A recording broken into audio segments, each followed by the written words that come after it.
اسرائیل کی فوج نے لگاتار چوتھے دن بھی بیروت کے رہائشی علاقوں میں اپنے ہوائی حملے جاری رکھے ہیں۔ اس بیچ لبنانی افسران امریکہ کی طرف سے دی گئی جنگ بندی کی تجویز پر غور و فکر کر رہے ہیں۔ اسرائیل کے ہوائی حملوں نے بیروت کے جنوبی اپنگریہ علاقے میں 5 عمارتوں کو تباہ کر دیا ہے، جس میں تیونہ چوراہے کے پاس کی ایک عمارت بھی شامل ہے۔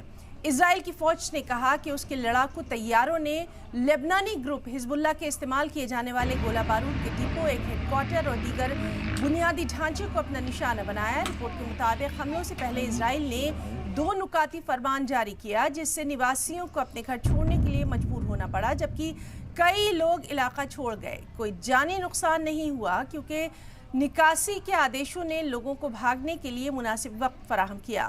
حزب اللہ نے اتری اسرائیل میں اسرائیلی سینکوں پر بھی کئی راکٹ داغے، جن میں مزگاؤں عام شیتر، یفتیاہ، بیرک اور لیبنان کے شہر مرکابہ کے پوروی باہری علاقوں میں انیہ استھانوں کے ساتھ ساتھ اتری اسرائیل کے ساسا اور ڈشون میں اسرائیلی ٹھکانوں کو نشانہ بنایا گیا۔ ایران نے جنگ بندی ورام وارتا میں لیبنان کے فیصلے کے لیے اپنا سمرتھن دیا۔ اس بیچ جنگ بندی پر پہنچنے کی سفارتی کوششوں نے اس ہفتے کچھ رفتار پکڑ لی ہے، کیونکہ لیبنان میں امریکی سفیر نے لبنانی سنسد میں جنگ بندی تجاویز کا مسودہ پیش کیا۔ جیسا کہ بتایا گیا، ادھیکاریوں کو امید ہے کہ حزب اللہ سمجھوتے کی شرطوں کو منظور کرے گا اور امید ہے کہ پیر تک کم از کم تجویز پر باضابطہ رد عمل ہوگا۔ تو جس طرح سے لگاتار بتا رہے ہیں کہ اسرائیل کی فوج نے لگاتار چوتھے دن بھی بیروت کے رہائشی علاقوں میں اپنے ہوائی حملے جاری رکھے ہیں۔ اسرائیل کے ہوائی حملوں نے بیروت کے جنوبی علاقوں میں 5 عمارتوں کو تباہ کر دیا ہے۔ ان میں تیونہ چوراہے کے پاس کی ایک عمارت بھی شامل ہے۔ اسرائیل کی فوج نے کہا کہ اس کے لڑاکو طیاروں نے لبنانی گروپ حزب اللہ کے استعمال کیے جانے والے گولہ بارود کے ڈپو، ایک ہیڈ کوارٹر اور دیگر بنیادی ڈھانچے کو اپنا نشانہ بنایا ہے۔ تو اہم خبر، اسرائیل کی فوج نے لگاتار چوتھے دن بھی بیروت کے رہائشی علاقے میں ہوائی حملے جاری رکھے ہیں۔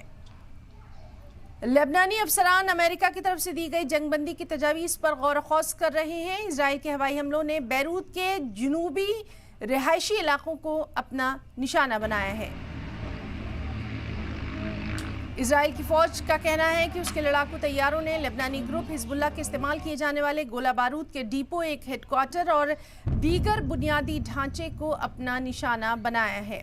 رپورٹ کے مطابق حملوں سے پہلے اسرائیل نے 2 نکاتی فرمان جاری کیا، جس میں مقامی لوگوں کو اپنا گھر چھوڑنے پر مجبور ہونا پڑا۔ جانی نقصان نہیں ہوا کیونکہ لوگ پہلے سے ہی وہاں سے ہٹ گئے تھے۔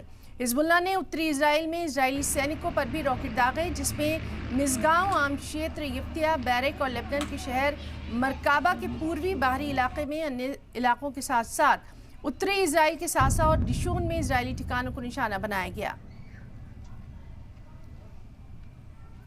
تو ایران نے جنگ بندی ورام وارتا میں لیبنان کے فیصلے کے لیے حامی بھر دی ہے، اپنا سمرتھن کیا ہے۔